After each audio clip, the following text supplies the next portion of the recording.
ಕೆಲವೊಮ್ಮೆ ಬೆಳಗ್ಗೆ ತಡವಾಗಿ ಎದ್ದಿರ್ತೇವೆ, ಆದರೆ ಬ್ರೇಕ್ಫಾಸ್ಟ್ ಪ್ರಿಪ್ರೇಷನ್ ಅಂತ ಬಂದಾಗ ಆರೋಗ್ಯಕರವಾಗಿ ಏನಾದರೂ ಒಂದು ಮಾಡಬೇಕು ಅಂತ ಇರ್ತದೆ. ಅದಕ್ಕೆ ಸೂಕ್ತವಾದಂಥ ಒಂದು ಬ್ರೇಕ್ಫಾಸ್ಟ್ ಕಾಂಬೋ ರೆಸಿಪಿನ ನಾನಿವತ್ತು ತೋರಿಸ್ತಾ ಇದ್ದೇನೆ. ಒಂದು ಆರೋಗ್ಯಕರವಾದ ರೆಸಿಪಿ.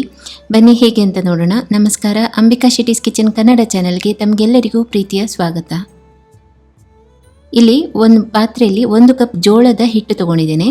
ಅದಕ್ಕೆ ಅರ್ಧ ಕಪ್ ಕಡಲೆ ಹಿಟ್ಟು ಹಾಕಿದ್ದೇನೆ. ಇದಕ್ಕೆ 2 ಹಸಿಮೆಣಸು ಸಣ್ಣಗೆ ಹೆಚ್ಚಿರೋದು, 1 ದೊಡ್ಡ ಚಮಚ ಆಗುವಷ್ಟು ಸಣ್ಣಗೆ ಹೆಚ್ಚಿರೋ ಹಸಿ ಶುಂಠಿ, 1 ಕ್ಯಾರೆಟ್ ತುರಿದು ಹಾಕಿದ್ದೇನೆ.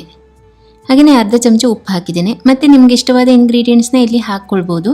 ಈಗ ಎಲ್ಲವನ್ನು ಒಮ್ಮೆ ಚೆನ್ನಾಗಿ ಮಿಕ್ಸ್ ಮಾಡಿಕೊಂಡು ನಂತರ 1/4 ಕಪ್ ಆಗುವಷ್ಟು ಮೊಸರು ಹಾಕಿದ್ದೇನೆ. ಮೊಸರು ಒಂದು ವೇಳೆ ಇಲ್ಲದೇ ಇದ್ದರೆ ಹಾಕದೇ ಇದ್ರೂ ನಡೀತದೆ, ಹಾಗೆಯೇ ಮಾಡ್ಕೊಳ್ಬೋದು. 1 ಕಪ್ ಆಗುವಷ್ಟು ನೀರು ಹಾಕಿದರೆ ಸಾಕು. ನಾನಿಲ್ಲಿ 1 ಕಪ್ ನೀರನ್ನು 2 ಸರಿ ಹಾಕ್ಕೊಂಡಿದ್ದೇನೆ, ಅಂದರೆ ಸ್ವಲ್ಪನೇ ಹಾಕ್ಕೊಂಡಿದ್ದೇನೆ. ಒಟ್ಟಾರೆ 1 ಕಪ್ ನೀರು ಮಾತ್ರ ಹಾಕಿರೋದು.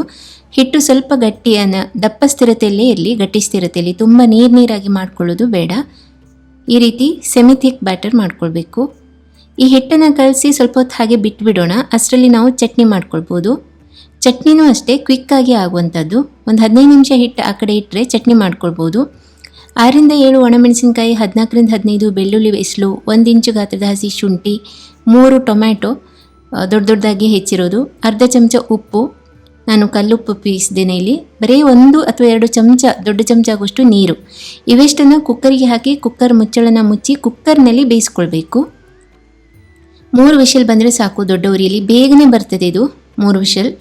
ನಂತರ ಪ್ರೆಷರ್ ಪೂರ್ತಿ ಇಳಿದ ಮೇಲೆ ಕುಕ್ಕರ್ ಮುಚ್ಚಳ ತೆಗೆದು ಇದನ್ನ ಪೂರ್ತಿ ತಣಿಲಿಕ್ಕೆ ಬಿಟ್ಟು ಸೀದಾ ಇದನ್ನ ಮಿಕ್ಸಿ ಜಾರಿಗೆ ಹಾಕೋದು, ರುಬ್ಬೋದು ಅಷ್ಟೇ. ತುಂಬ ಸುಲಭವಾಗಿ ಮಾಡ್ಕೊಳ್ಬೋದು ಈ ಚಟ್ನಿನ. ನುಣ್ಣಗಿನೇ ರುಬ್ಕೊಳ್ಬೇಕು. ಈ ಚಟ್ನಿನ ಅನ್ನದ ಜೊತೆಗೂ ತಿನ್ನಲಿಕ್ಕೆ ಚೆನ್ನಾಗಿರ್ತದೆ. ಒಗ್ಗರಣೆಗೆ 2 ಚಮಚ ತೆಂಗಿನೆಣ್ಣೆ ಬಿಸಿ ಮಾಡ್ಕೊಂಡಿದ್ದೇನೆ.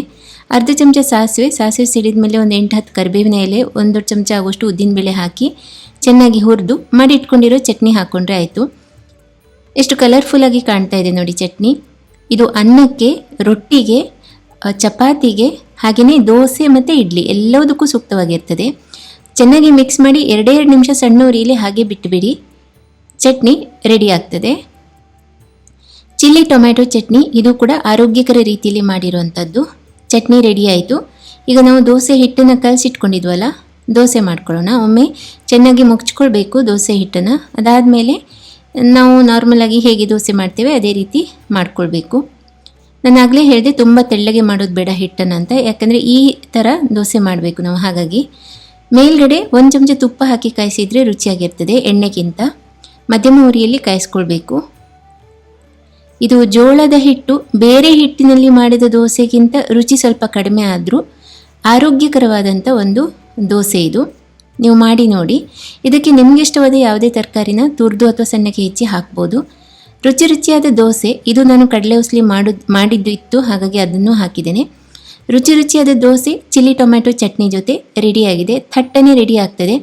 ಲೇಟಾಗಿ ಎದ್ವಿ, ಏನು ಬಿಟಿಯಲ್ಲಿ ಏನು ಬ್ರೇಕ್ಫಾಸ್ಟ್ ಮಾಡೋದು ಅನ್ನೋ ತಲೆ ಬಿಸಿ ಬೇಡ. ಇದನ್ನು ಒಮ್ಮೆ ಟ್ರೈ ಮಾಡಿ ನೋಡಿ, ಎಲ್ಲರಿಗೂ ಇಷ್ಟ ಆಗ್ತದೆ. ಅಲ್ಲದೆ ಆರೋಗ್ಯಕರವಾದ ರೆಸಿಪಿ. ಇವತ್ತಿನ ಈ ರೆಸಿಪಿ ನಿಮಗೆ ಇಷ್ಟ ಆಗಿದೆ ಅಂತ ಭಾವಿಸ್ತೇನೆ. ಇನ್ನೊಂದು ರುಚಿಯಾದ ಅಡುಗೆ ವಿಧಾನದೊಂದಿಗೆ ನಾನು ಮತ್ತೆ ಬರ್ತೇನೆ. ನಿಮ್ಮೆಲ್ಲರ ದಿನ ಶುಭವಾಗಿರಲಿ. ಧನ್ಯವಾದಗಳು.